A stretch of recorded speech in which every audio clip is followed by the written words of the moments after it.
आखिर मौत खे मात ॾेई कोमा मां निकिरी आयो रावल खान ऐं ॻोठ बची पहुतो। पोइ हाणे तो छा सोचियो आहे जाबर खान? मां इहो ई सोचियो हो त चाकर खान दुफ थी वियो, मां आराम सां लॾो खणी वञी ॻोठ वेही रहंदुसि, केर बि मूंखे कुझु कोन चवंदो। मूंखे कहिड़ी ख़बर त ही वरी जेरो थी गिग ॻोठ अची पहुतो आहे। मूंखे त हाणे डपु थी पियो आहे। डपु इहो थी पियो आहे त हिन छोरे खां पोइ किथे डूंगर खान चाकर खान वरी कब्रनि मां निकिरी अचनि।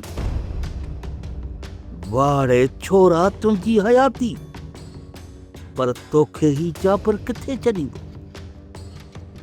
अड़े ॾेडर, तोखे मां दुफ करे छॾींदुसि, तूं ॼण ॼाओ ई कोन आहे। सब्सक्राइब कयो असांजो official YouTube channel Singh TV HD drama ऐं वधीक अपडेट लाइ बेल आइकन खे क्लिक करियो।